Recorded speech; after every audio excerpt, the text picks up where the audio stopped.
Hello, and today I'll be doing my first app in review for both iPhone and iPad. I have my iPod Touch right here. It's running the game right now. If you haven't noticed already, I'm doing NBA 2K13.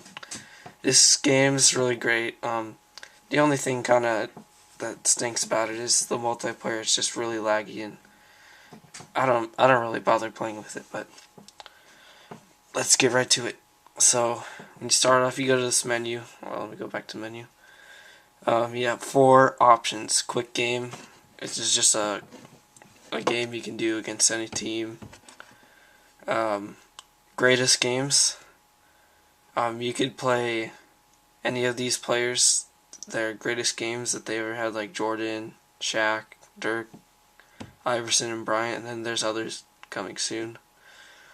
And there's game modes, and in the game modes is multi-season, and you could have multiple seasons on your memory. Multiplayer and practice mode, which is just basically you.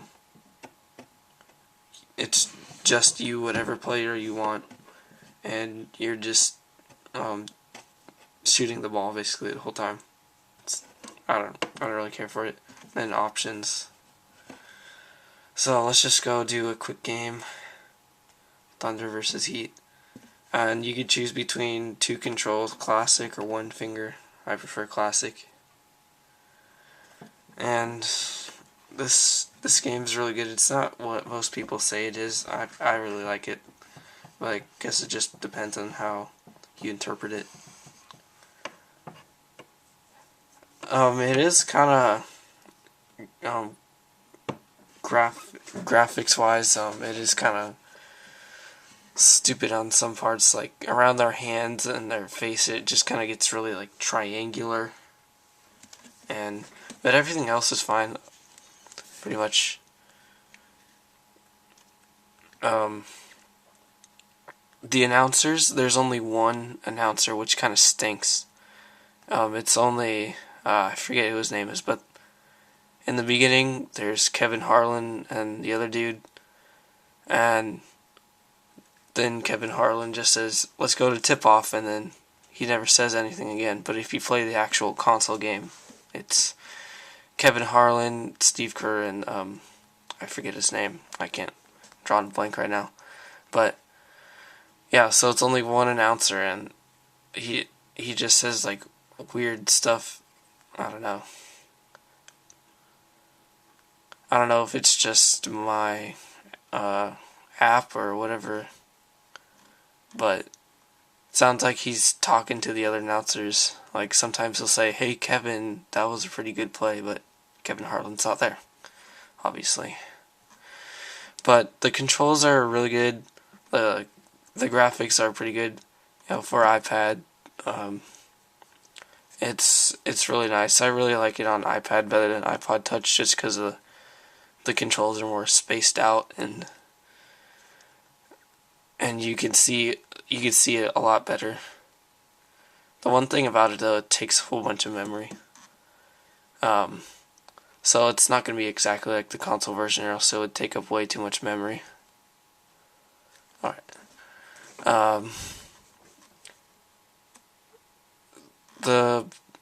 There's no coaches on the bench for some reason.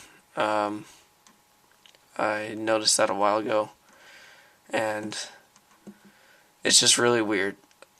Even when you make a shot, the other team's bench, I'll see the characters on there like standing up, like clapping and stuff. It's really weird, but I mean, it's a small glitch that wouldn't impact the game at all. That's what I look for, anything that impacts the game, but anything that doesn't impact the game, it's not worth complaining about. Yeah, but this game's really good. I recommend it for iPad more than iPhone, but iPhone, it's still pretty good. Actually, I'll pull out my iPod pretty soon, after a couple more possessions. Oh, and the game automatically subs for you, but if you don't want that option, you can always turn it off. But I just do auto subs. And the rosters aren't completely updated. James Harden's still on the Thunder, but Dwight Howard's on the Lakers. Steve Nash is on the Lakers. Pretty much everything has happened that I know of. James Harden still being on the Thunder, but I know he was kind of traded late in the season, so that might be it. I'm not sure. The characters, they look pretty good. Like, you can tell, at least you can tell the difference from Durant and James. Basically any player. So, don't let James Harden open. You can't. They make like anything in this game. Oh.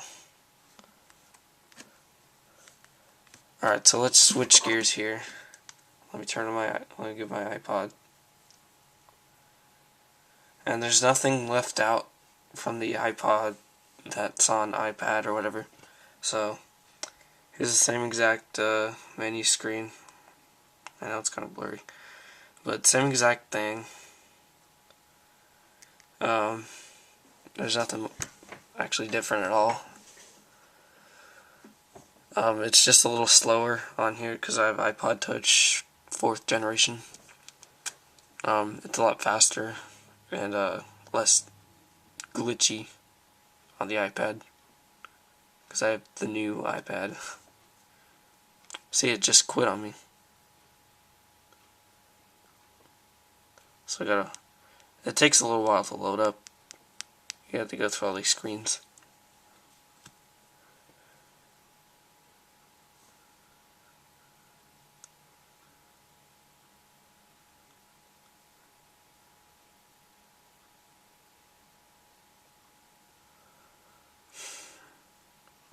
And you can play multiplayer through Game Center or Bluetooth. I forgot to mention that.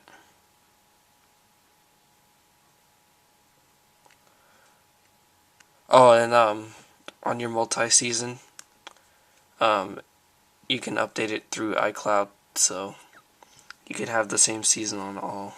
I'll just cancel it. Hopefully it'll work.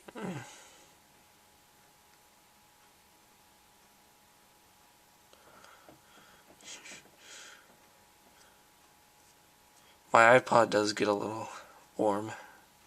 It's getting a little tiny bit warm right now, up towards the top.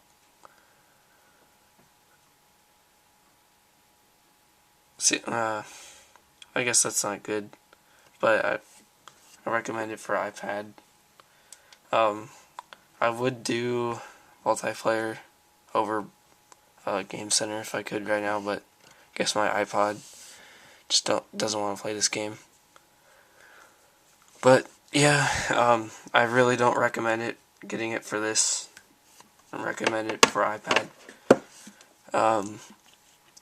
It's a pretty good game. It's something to pass the time if you have a lot of time. But yeah, just recommending it for iPad, not for. Don't waste $8 for iPhone version. And that's my app review.